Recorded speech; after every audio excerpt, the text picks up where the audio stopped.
Terima kasih bagi Anda yang telah bergabung dengan Berita Bali hari ini. Bagi Anda yang baru bergabung, berikut 3 berita utama yang kami sajikan untuk Anda.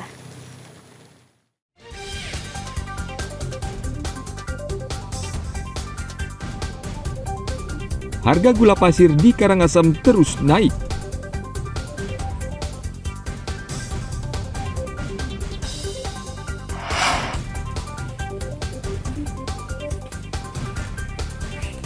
Polisi menangkap pengedar sabu-sabu dan pil koplo di Jembrana.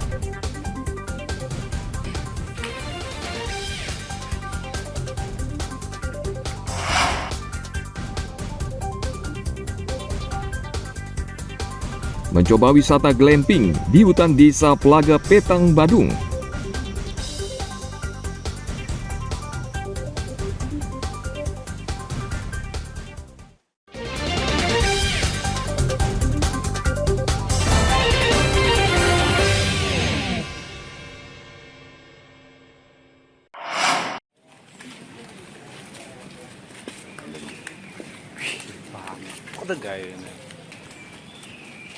Satuan Reserse Narkoba Polres Jembrana selama bulan April hingga Mei mengungkap 4 kasus narkotika dengan meringkus 9 orang tersangka. Mereka adalah pengedar, kurir, hingga pemakai sabu. Mereka ditangkap dalam operasi yang digelar di sejumlah tempat. Selain kasus narkotika, Polres Jembrana juga meringkus 1 orang yang mengedarkan pil koplo. Ke-8 tersangka kasus narkoba ini berasal dari jaringan yang berbeda. Mereka adalah pengedar, kurir, dan pemakai. Dari tangan mereka, polisi menyita 22 paket sabu dengan total berat sekitar 9 gram dan sekitar 800 pil koplo. Jadi di bulan April sampai dengan awal Mei, kita mengungkap 4 perkara narkotika dengan 8 orang tersangka dan 1 tindak pidana di bidang kesehatan, yaitu mengedarkan persediaan farmasi tanpa kewenangan. Dari 8 orang tersangka narkotika ini berbagai peran, ada sebagai pengedar, ada yang perantara jual beli, yaitu berperan membuat alamat-alamat, dan ada yang sebagai pengguna. Tindak pidana di bidang kesehatan itu sebagai penjual pil dengan kode Y yang lebih dikenal dengan pil koplo. Peredaran narkotika khususnya jenis sabu cukup marak di Kabupaten Jembrana. Selain sabu, pil koplo juga masih banyak penggemarnya karena harganya relatif lebih murah. Kepolisian setempat berupaya terus memberantas peredaran narkoba dan obat-obatan terlarang dan meminta masyarakat ikut membantu dengan memberikan informasi. Tim Liputan melaporkan dari Kabupaten Jembrana.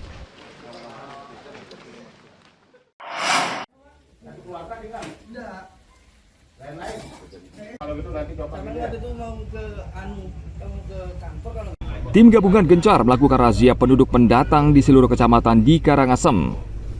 Petugas mendatangi rumah kos dan kontrakan di seputaran kota Amlapura yang dicurigai banyak dihuni pendatang dari daerah lain yang ingin mengadu nasib di Bali.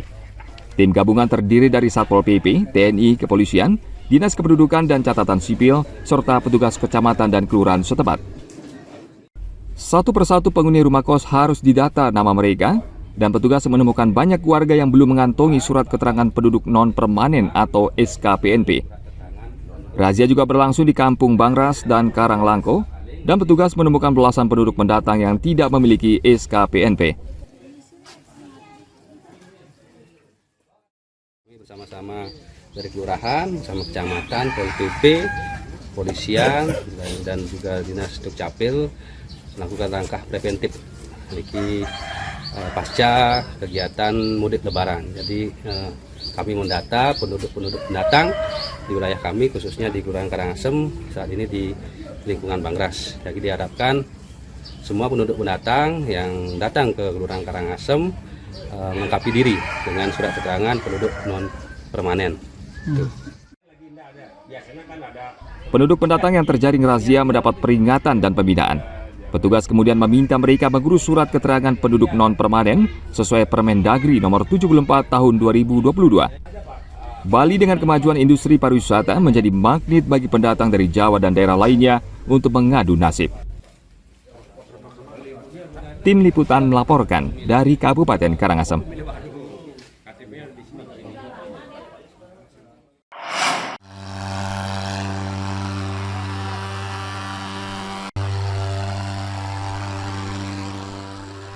Untuk menekan penyebaran demam berdarah dengue di Kabupaten Karangasem, Dinas Kesehatan Kabupaten Karangasem meningkatkan fogging atau pengasapan serta pemberantasan sarang nyamuk dan pemberian bubuk abate. Petugas mendatangi satu persatu rumah warga di Kota Amlapura karena jumlah penderita demam berdarah di kabupaten ini terus meningkat. Bahkan Bupati Karangasem IGD Dana bersama petugas Dinas Kesehatan Karangasem turun langsung mengawasi fogging di sejumlah kampung di wilayah Kota Amlapura. Bupati meminta warga ikut memberantas sarang nyamuk dengan menerapkan 3M, menguras, menutup, dan mengubur. Dengan adanya laporan bahwa ada kasus DBD di lingkungan ini, jadi kita melakukan upaya pencegahan penyebarannya melalui pemberantasan sarang nyamuk, menguras, menutup, dan mengubur barang-barang yang berpotensi menampung air bersama petugas puskesmas, kemudian masyarakat dan pemerintah. Selain itu kita juga dengan ada Pak Bupati turun langsung, jadi membagikan abate untuk menyebar ke tempat-tempat penampungan air sehingga jentik-jentik ini tidak menetas menjadi dewasa. Dan terakhir kita melaksanakan fogging fokus, jadi fogging di daerah yang ada kasus positifnya 2 siklus hari ini dan minggu depan. Menurut Dinas Kesehatan Karangasem, sejak bulan Januari hingga April 2024, jumlah penderita kasus demam berdarah mencapai 257 kasus. Pada bulan April ini, bahkan jumlah kasus sangat tinggi.